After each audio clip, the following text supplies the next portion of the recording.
Check. Happy Thursday, everybody. Happy one time of the month when we get together. This is the Breath Club, the Patreon Breath Club's Q&A. So this is where every month I take questions from you, from the Patreon Club, and I answer them. Now, it's a certain tier. There's different perks at different tiers, but our Patreon Club starts at only $5 a month, and you get access to my full catalog of breath sessions. And these are pre-recorded sessions, beautiful music, and they are using mixed techniques, all sorts of different things to have a beautiful effect on you. So some of them, like this month, we're focusing on relaxing. So relaxing is something that a lot of people misunderstand. They think that there's a time to relax, and then there's also a time to do everything else. And the reality is that if you can't relax while doing everything else, you're probably going to be blowing through way too much energy, and you won't have the energy for the other things that you enjoy in your life. So we have educational aspects in the Patreon Club. There's the breath tip of the month. Breath tip of the month is, we just dropped that today. So hopefully you enjoyed that.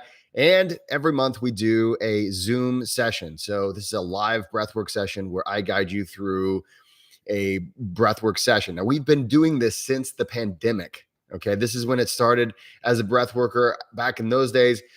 Right? Someday, we're all going to be talking about you. Let me tell you about the days of the pandemic. I'll tell you what happened. I was wiping my ass with fill in the blank. What were you wiping with? Let me know.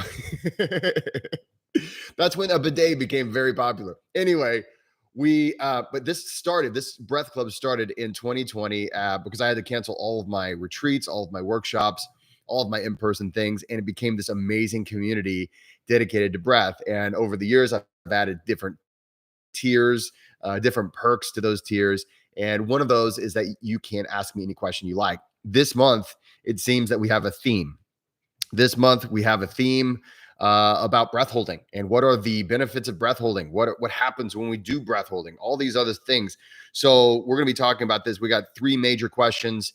Two of them have to do with hypoxic holds, and one of them has to do with why we hold our breath with a neutral lung most often as opposed to full lungs. And then what was the other one? The other one had to do with expanding the rib cage and some of the misconceptions around that. By the way, if you haven't already seen it, this morning, I dropped a video on YouTube that was incredibly fun to research. This one had me looking at a lot of these old physical education manuals. It was kind of basically the early days of bodybuilding of the 1800s, like the strongman and stuff like that, and how it influenced the way we see breathing even to this day. So if you haven't already seen it, go take a look at that after this. And I know you're going to enjoy it. The whole impetus to that video was I bumped into a guy I don't say this in the video, so this is the behind the scenes stuff of the video. I was in a brewery. Hey, you know what? So what, right?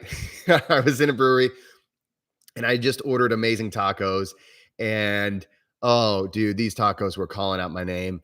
And then a guy was like, "Oh, hey, Jesse, I'm always tucking in my tummy and expanding my chest and taking deep breaths that way."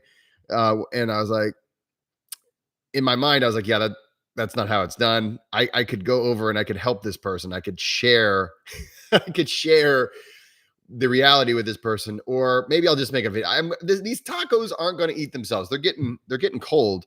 So I went with the tacos, and then I decided, well, I'll just make a video for it. John, you saw it. Hey, I appreciate you taking a look at that. Paul, LFG, right? Here we go. Let's see here.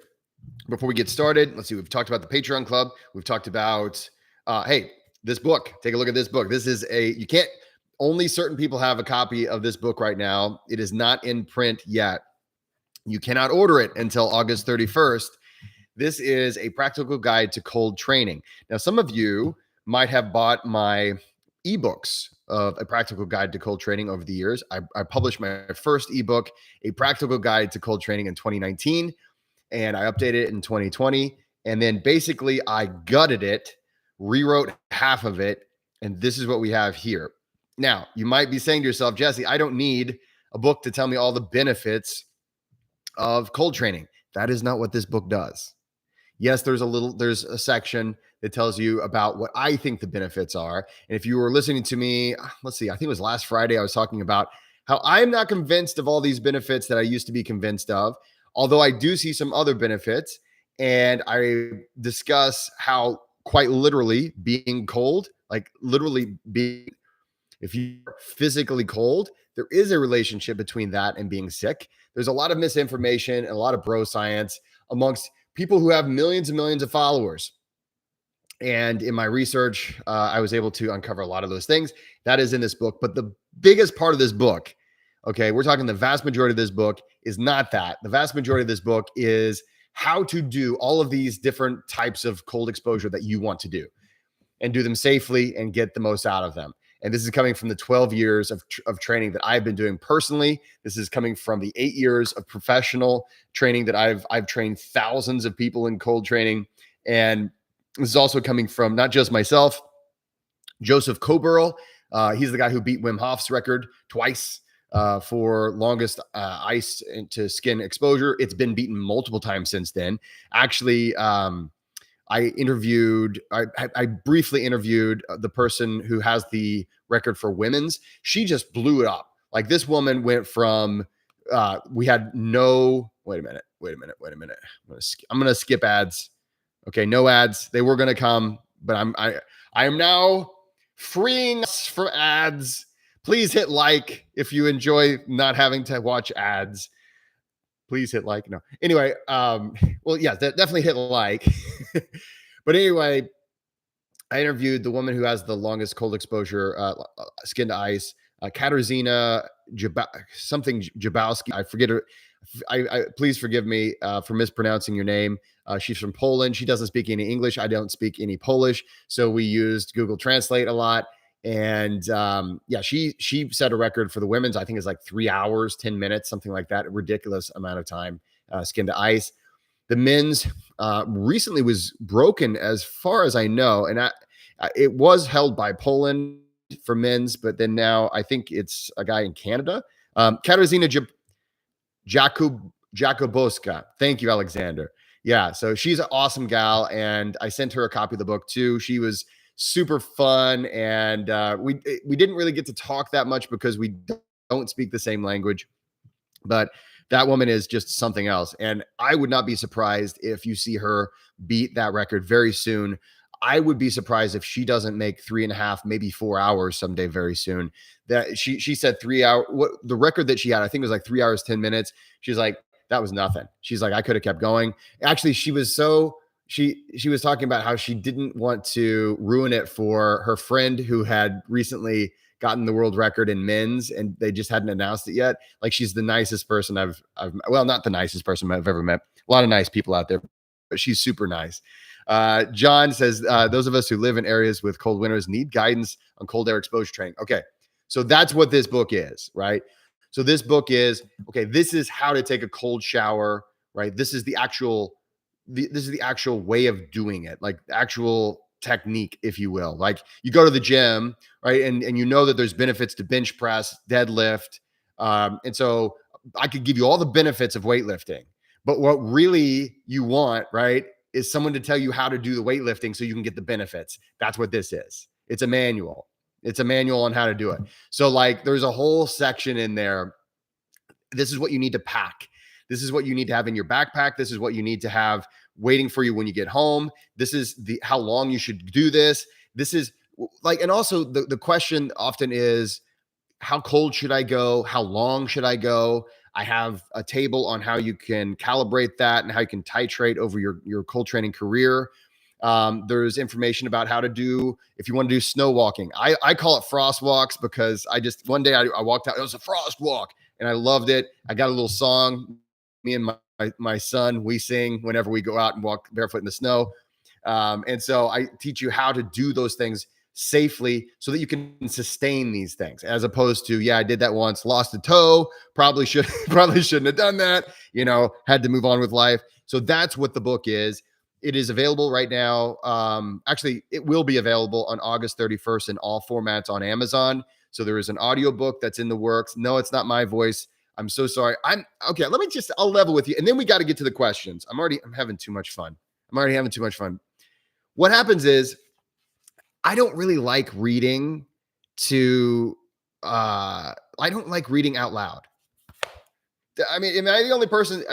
I know these other authors, they do the voice for all their books, but I just really don't like doing it. And I know it's going to take so much time to do. So I always hire somebody to do it for me. so so I'm sorry, but you're going to love this voice actor that I got. I think he sounds a lot like me. I try to get him to where they sound similar to me. So that it's like, oh, whenever you meet me, if that's the only way that a lot of people, they've read my book or they've listened to a book and then they come train with me, like language of breath certification or something like that. And so they only know me from the books. And then I'm like, well, at least the voice should sound sort of like me. Anyway, August 31st, this is going to be out everywhere. And I highly recommend, especially if you're getting into cold training. I'm putting it out August 31st because that is in my mind, that is the open season for cold training in the natural world. It starts to cool down. Things starts to change. The seasons are coming, at least in the Northern Hemisphere where I live. And so this is just a perfect time. One cool little bonus on this book is that there's also I'm still working on it. So this is how last minute I can be. There's a bonus online course that I'm adding in there to also give you some visual aids as far as this is how to do this is how to do that. And my hope, so right now it's kind of I've got a mini course that you'll get day one. And then my hope is that I'll add to it as I have snow here and as I go jump in a lake. And so you get more experiences with me that are unique and only available if you get the book. So anyway, that's going to be coming up. Let's get into the questions. So I had a question. A lot of people have this question, right? They talk about, and here's the thing. I had a misconception when it comes to long breath holds. And because you know me, if you know me, you know that my early days I spent with Wim Hof, and I trained with him in the early days, and he was kind of like my first teacher. And as things continued, I started to learn a lot more things. I started to realize that his method or his methodology didn't really resonate with me. There were a lot of claims that I felt like couldn't be substantiated. I felt like there were better ways to do it. And I started to learn a lot of things. And that's why I went my own way, all love to everybody, all good things. But I felt like, well, wait a minute. I think this is the way to go. And this is one of those things where I never intended to do that. It's just how it worked. And that's where the language of breath came from, a holistic way of looking at it. We look at it a whole different way. Like from the ground up, it's totally different. But that was where I got my start. And if you're familiar with the style of breathing that is associated with Wim Hof breathing, it is basically, it is Bhastrika Kumbhaka Pranayama. That is basically what we're doing. But basically, it's circular breathing. Then there's a long breath hold, right? And so the long breath hold, there's been a lot of claims because during that breath hold, if you watch your blood oxygen saturation, you will become hypoxic, right? And so the state of hypoxia is basically when you have low blood oxygen saturation. Usually it's blood oxygen saturation below 95%. And what happens is during that, there are physiological things that happen in response to hypoxia. And for a long time, there was a lot of claims as far as like, well, if you can induce hypoxia at ground level, maybe you'll get the same physiological adaptations as you would if you were to go to the mountains and do altitude training. And for a long time, we thought, well, sure, that makes total sense. And there are a lot of things that are happening. You are reducing blood oxygen saturation. And one of the things that you will see happening during an acute state of hypoxia, as is the case, for instance, if you're doing breath holds, regardless, and to be honest, one of the reasons why people have used like circular breathing, like what a lot of people would refer to Wim Hof style of breathing, basically superventilation followed by long breath holds, right? one of the reasons why a lot of people were interested in it is because if that could cause some of the adaptations that we get when we do altitude training, well, wouldn't that well, that's awesome, right? That would be great. That would give us the same benefits with here at ground level, and it's free. We don't have to go to the Andes Mountains. We don't have to go up to the, Rocky Mountains. We can get those right here, and it's all the same benefits. Awesome. Isn't that great? And I was really hopeful for that. And, the fact that later on they did discover, hey, whenever you're doing hypoxic breath holding, you do produce EPO. And so just a little bit of background on this. So our kidneys will produce EPO when we are in a hypoxic state, so a state of low blood oxygen saturation. That EPO, and this is so there's a difference though. There really is a difference. And I'm sorry to say, no, doing hypoxic breath holds is not going to get you the same adaptations as high altitude training. And no, it's not really even close. And I hate saying it. I don't want to say that. I'm a breath worker. This is what I do. I do breath training. But I was noticing, especially early on in my career, when I would train athletes, I was like, well, we definitely want to do these hypoxic holds, right? We're going to do super ventilation, hypoxic holds, and because they're all the rage. I mean, they're right. That is all the rage. And it feels amazing. And everyone wants to attribute, well, what you're doing when you do this, you're hyperoxygenating your system, and then you can hold your breath. And everything everyone told me about this eventually turned out to be wrong. Right. And so it was quite disappointing because I was really hoping it was all right. You're not hyperoxygenating anything. You're doing you're oxygenating your blood, and you can hyperoxygenate your blood, but it's not what we were thinking back in the old days. This is not what the promises when I first started in breath. It did not turn out to be true. So, but I was like, okay, well, we're not hyperoxygenating our breath. We're blowing off CO2. That's what allows us to hold our breath. But when you hold your breath, right, you're inducing extreme hypoxia. So if you've ever done the thing where you have a long breath hold, you put the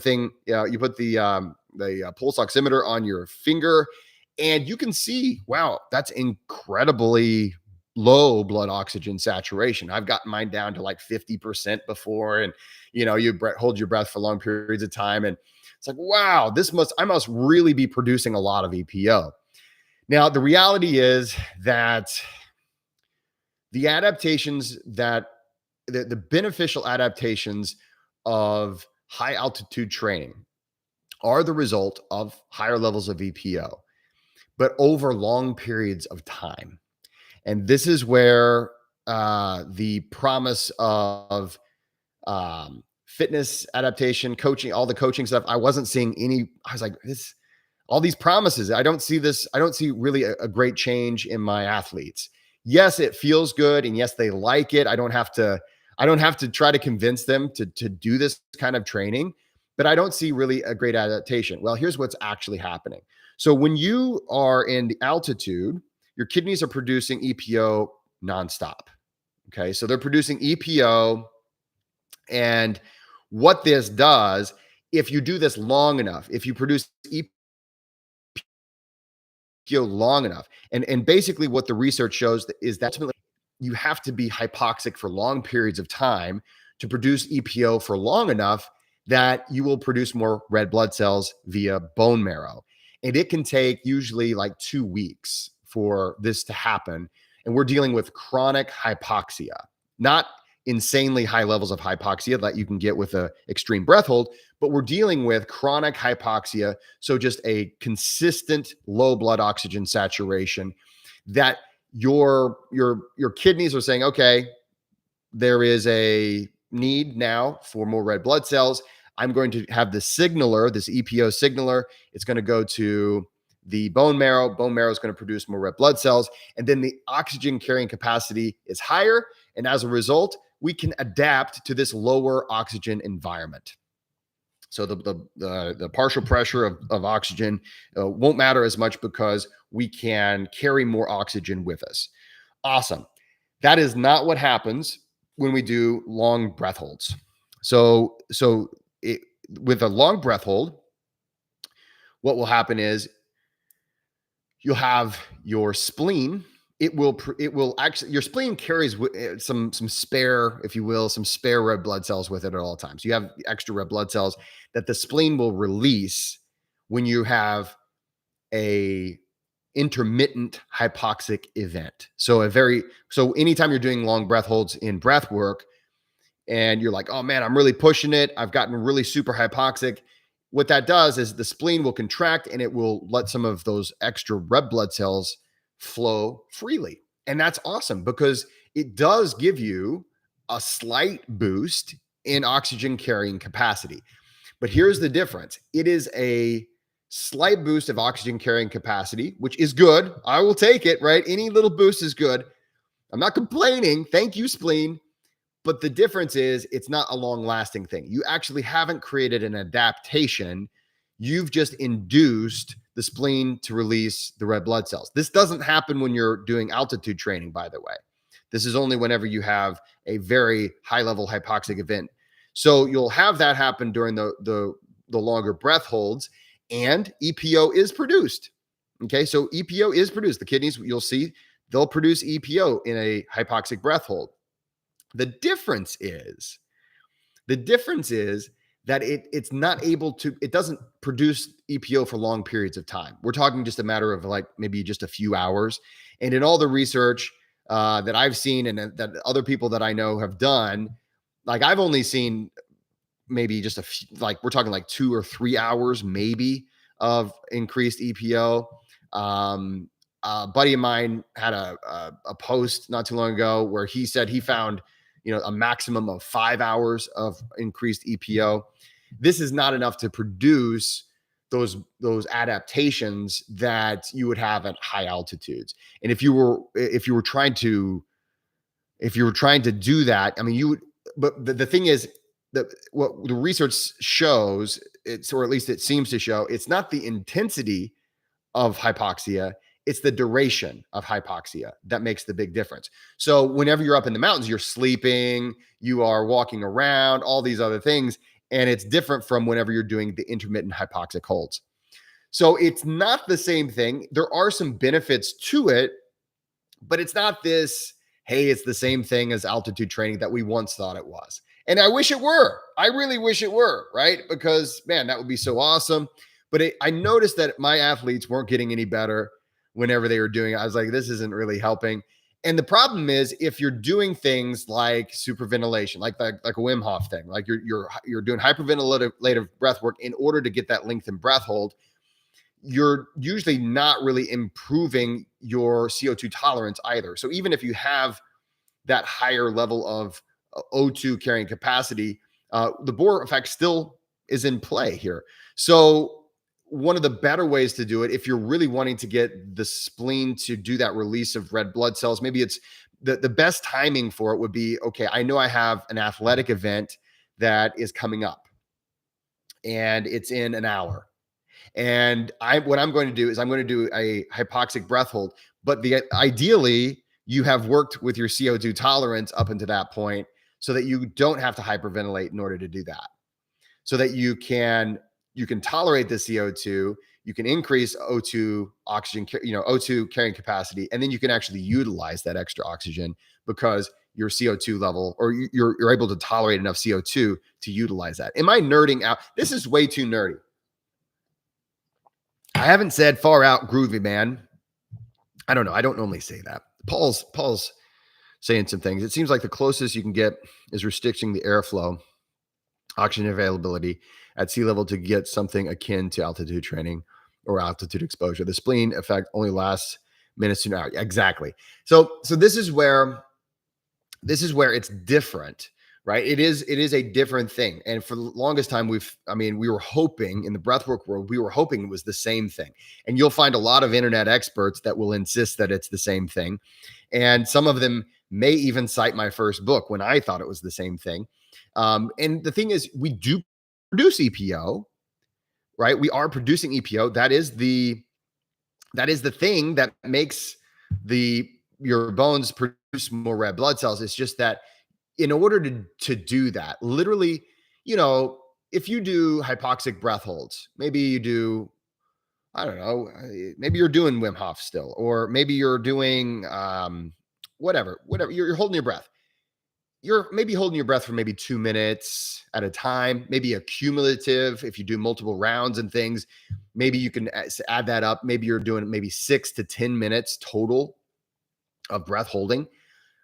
But to get anything close to the adaptation you would need, to the adaptation you would get from living in the mountains for a few weeks, like you would have to be holding your breath, like just breath holds, cumulative breath holds for like hours in a day. So it's not the same thing. And again, I hate to be, I want, hey, I'm the breath worker, right? I'm the breath worker. I'm the one who should be telling you, buy my course because I'll make all your dreams come true. But that's not what I'm about. That's not what Language of Breath is about. That's why I went my own way in breath work. That's why I didn't stick with other kinds of breath works. That's why I had to do my own thing. And when you talk to my students, when you talk to people I work with, they're going to tell you that. I'm going to tell you the straight up answer. And sometimes, a lot of times, it's like literally if someone tells you they know, run. In this case, we used to think we knew, but we were connecting a lot of dots. And you're going to find in the world of health and wellness, a lot of times we're connecting dots and we're reading tea leaves, right? And we want it to be true so bad. I know. And you're on my channel, you're going to see, I try all these nootropics. I try all these things, and it's because I want them to work. I want to have more focus, and a lot of them actually do. And I'm just giving you like my honest opinion on these things. But there's all kinds of things that should work in theory, but don't. I think in like if you think of like in the bodybuilding world, I love lifting weights. I'm trying to get more swole. I've been trying to get more swole my whole life though.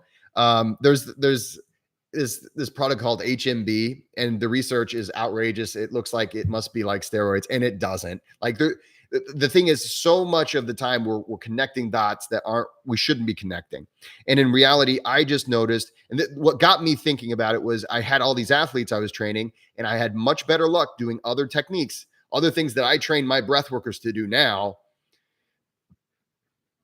And if you're fighting, like today, two of my athletes are competing in a world championship. And if you're against them, if you're fighting against them, I would highly recommend doing superventilation and breath holds. Okay, that wasn't very nice. Let's see here. I want all my dreams to come true, Paul. I do. I want that's why I vote for Pedro. There's a movie reference. Let's see. These days, I find much more benefit in slow, steady breathing calls. Yes, John. So here's the thing. When I got into breath work, and I think this is where most people get into breath work, we get into it and we want something to hit us over the head because we're still trying to dissociate from the way we feel. And in reality, what we need to do is we need to learn how to be okay with the way that we feel. If you're in the breath club, this month I dropped, actually just today, like just a little bit ago, I dropped an exercise. So it's guided breath work, but it's not just breathe in, breathe out stuff. We're tracing. And again, Language of Breath is all about using awareness and breath together as a language. But one of the things that we have this month is an exercise specifically to learn how to feel safer in your own skin. And that is what confidence is, right? So there's so much. The thing is, when it comes to breath, and I know I'm getting off topic here, but I'm having fun. I hope you're having fun. I get nerdy. I'm drinking this is not beer. Like, look, it doesn't fizz. Okay, I guess it could be flat beer. It's not pee either. It is lemonade. This is blueberry lemonade. Anyway, I have a lot of fun here. So it's mead. That's what I need, brother. See, that's the thing. A buddy of mine, so I went to my 25th high school anniversary or reunion or whatever not too long ago. I keep skipping. You guys aren't going to have to watch any ads today because I don't want to have to pause. I don't even know if I have to pause. I've never let in a YouTube live. I have never let ads go. So I don't even know. Paul says heart resonance, frequency breathing. Absolutely. and the thing is, when it comes to breath work, and much like the video that I dropped today about how fitness culture of the 1800s shaped how modern people look at breathing, and it shaped it all wrong. The thing is, and you'll still see high school coaches say the same thing that they were told by their coach, and it goes back to the 1800s. Go like this, expand the upper chest because the upper lobes of your lungs are underutilized, all these things. Go watch my video. But the reality is, so much of what we believe to be true is based in a misunderstanding of what we are. And I mean, if you believe that you're made of 4 humors, bloodletting makes sense. But when you actually get a better understanding of what a human organism is, you start to understand, okay, this is how we should be engaging with it. So anyway, that is where language of breath work comes into play. But to end this question, and I do appreciate the question. I have forgotten who asked this question to me, so I apologize. I try to say the names of the people who asked the questions because they're in my Patreon club. Let's see. Can I look it up?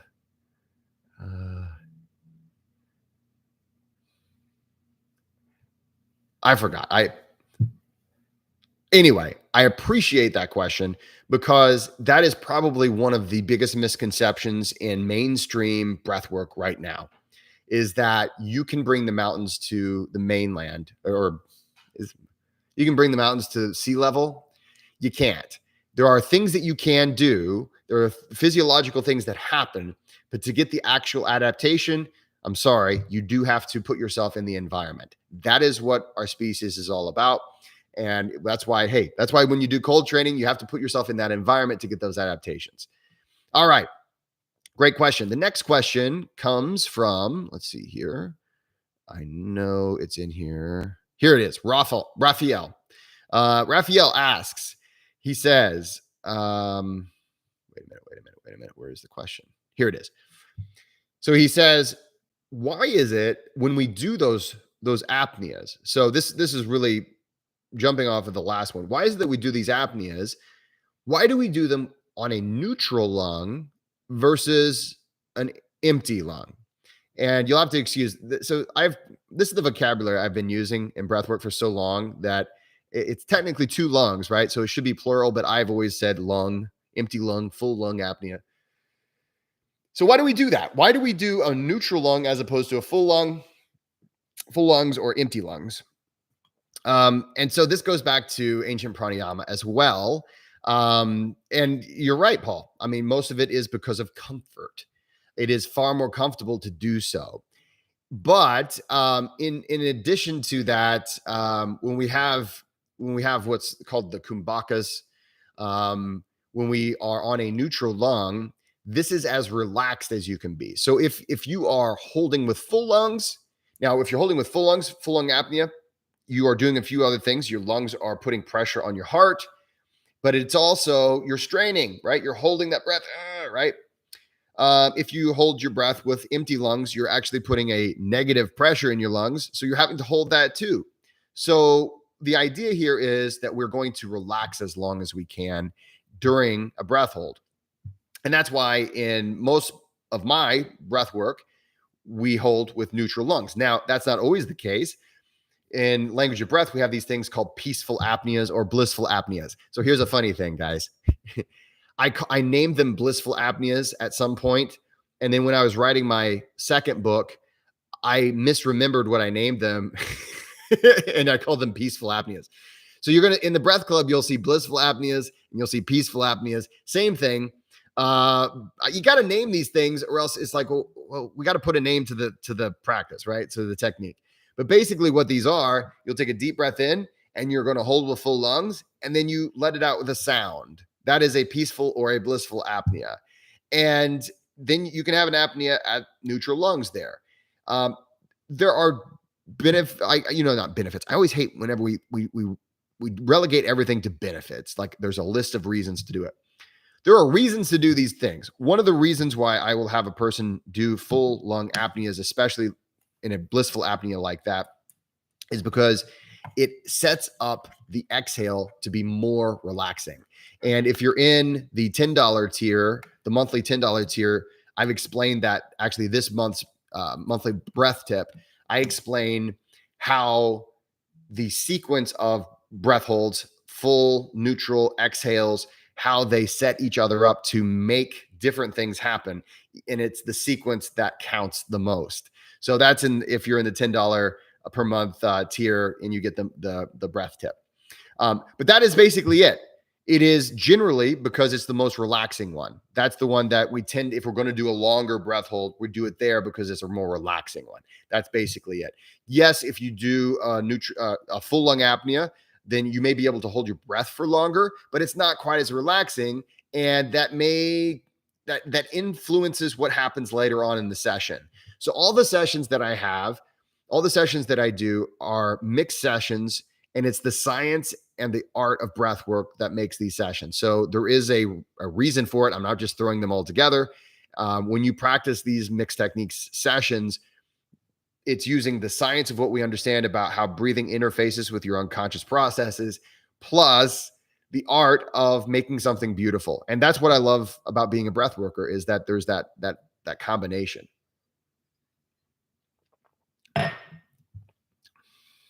Alexander, what we need to do. First of all, Alexander, if you're still there. So I went to this, I went to my class reunion, and someone was asking me what I listen to these days.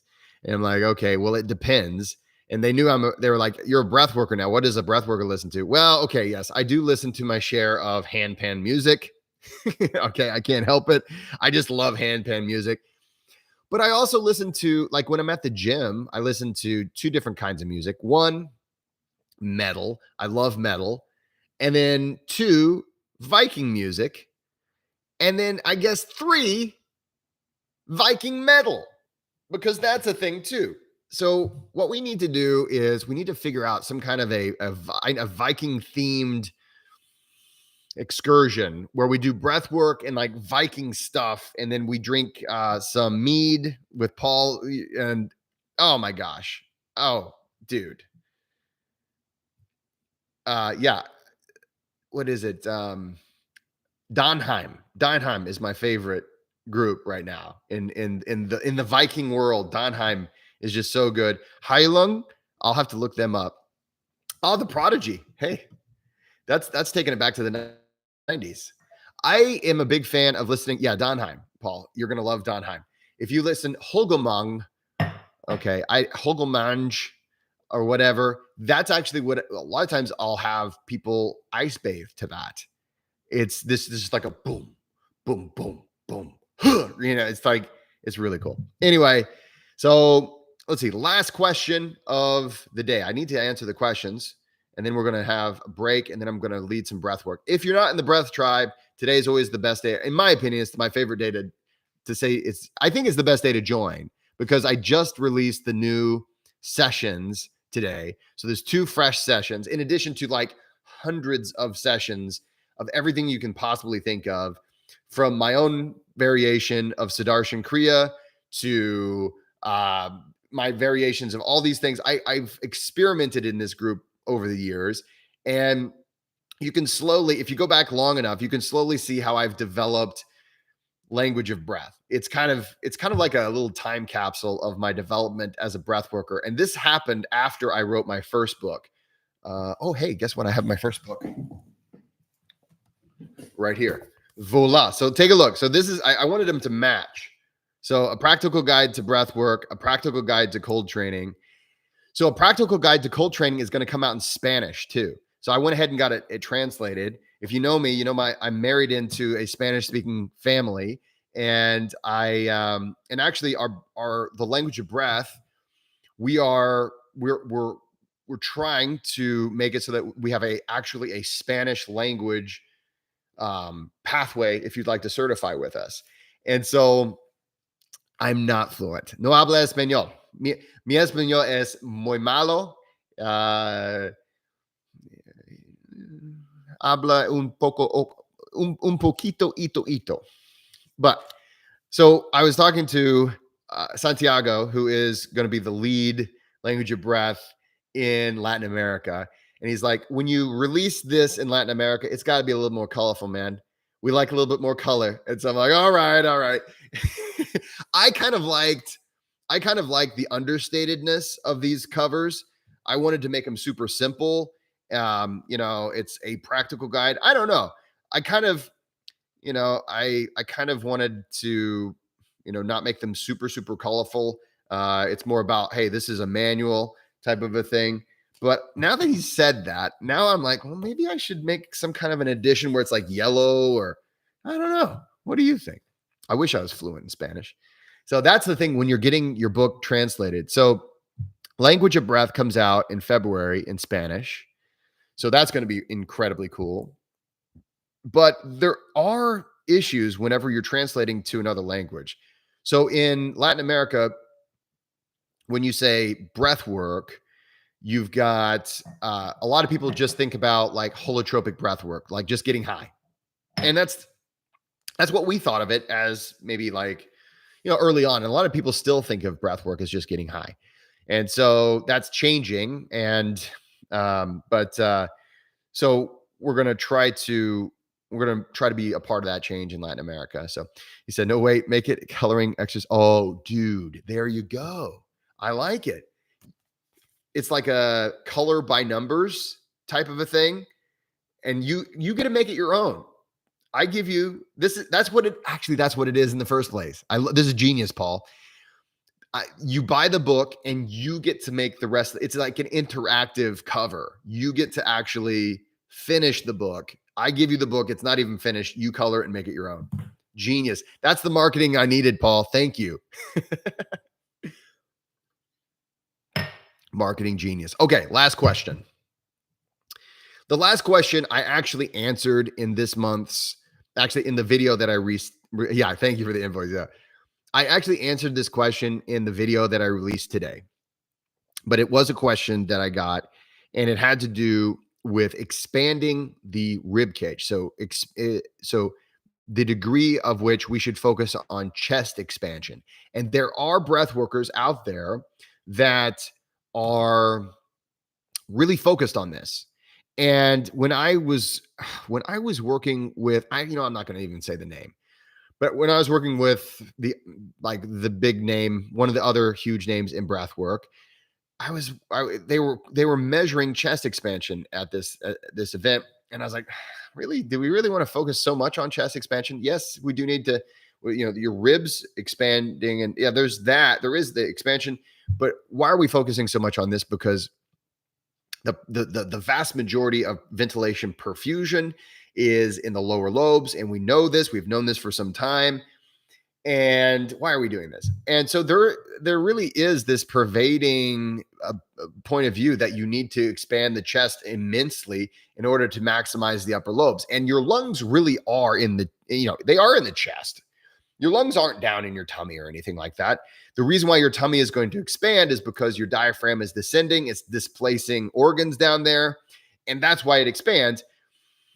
So expanding the chest cavity, there is a lot of, there's some benefit to that because you are expanding the lungs. You're increasing the intra thoracic. Why am I having a hard time with words today?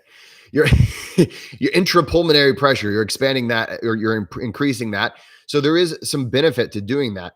But there's a really old way of looking at it. And it was always that, okay, the chest is where it's at.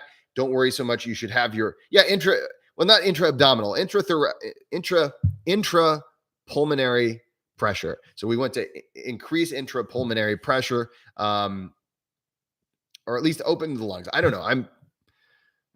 Maybe instead of lemonade, I should be having a coffee or something. It's been a long day. I have been to the gym. It is leg day. Today was leg day for me. I realized this, guys. I have been skipping leg day, and it's not great. It's not great. I have started to become that top heavy guy, and that has to change. I looked at myself in the mirror and I'm like, I have stick legs. And I was observing. I was like, yeah, okay, it's not. I need to, it's not bad. I was like, oh no, I have stick legs. So it was a really rough leg day.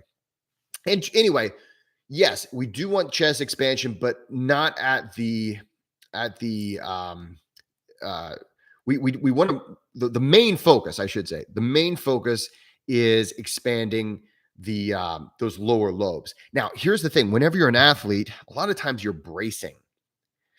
And so it will change. So being in a seated or lying down position doing breath work, your breath wave is going to appear different than if you are, for instance, grappling or playing football or basketball or these other things. You're going to see a difference in the way a person breathes, and that is okay. We have to train athletes to breathe a little bit differently than if, for instance, you're laying down for a long session of going super deep with circular breathing. But we're still focusing on the same breath mechanics, and that is we're not trying to worry so much about chest expansion. Yes, we do want that to expand as well, but the primary focus, if you is a little bit lower than up here, right? So a lot of people really they want to focus on really bringing that chest area. Here we go.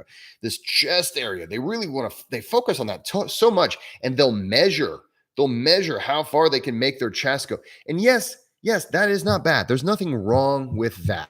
You are increasing ventilation if you're doing that. That's wonderful. But the perfusion is also we want ventilation perfusion. We want that air to really make it to the place where it's going to be able to have that gas exchange, and that is your lower lobes, that is the mid lobes, or the middle area of your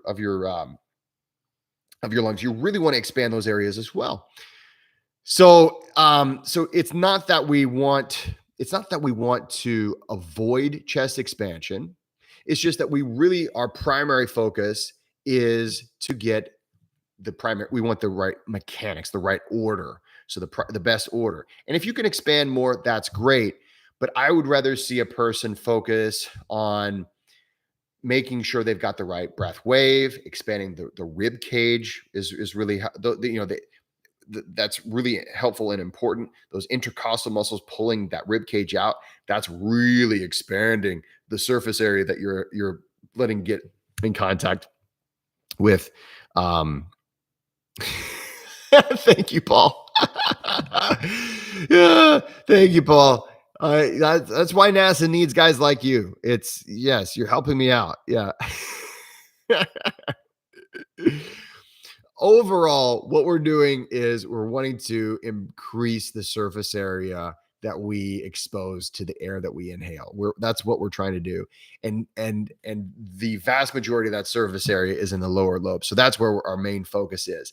If, in the old days, we thought that going up like this was great because that's going to expand the chest cavity. So we really wanted to expand the chest cavity, which was funny because you're not moving it more, you're just expanding it. And so you still need to move the air.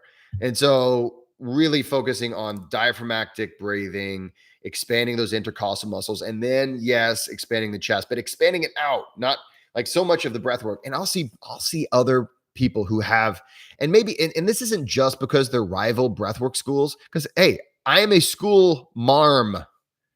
I run a school, and I'm looking at these other schools out there, and I'll see these breathworker schools, and they're advertisements. They're advertisements. They have their students, their prize students, and I'm like, that's your advertisement. And it's weird. I don't know. And sometimes I think about what I'm going to do with this channel because I love making videos. Sometimes I think maybe I should make a channel that's just what it's like to be a breath worker, or what it's like to be a person who runs a breathwork school. So that, I mean, it's so irritating. Yes, exactly. Come breathe dysfunctionally with us. And that's their advertisement. And they're telling you that you can that they can erase your trauma in one breathwork session. They're like, what we've done is we've added all these different things. We've added different sounds, and there's one that adds subliminal messages to their breathwork experience. I'm like, yeah, I trust you enough to do that. Sure. Anyway, okay, I could go on and on. I'm having so much fun. Thank you for sticking with me today. Thanks for being here. If you're not in the Breath Club, today's a great day to join because we are about to head over to the Zoom. If you click, there's a link below. You just click on that link below. You can join today for as little as $5, and you can join us for our monthly breath session. Today's breath session is all about relaxing and feeling safe in our physical self, right? So really feeling safe physically. And I'm excited to bring it to you. I'm going to take a quick break, and I will see everybody over at the Zoom.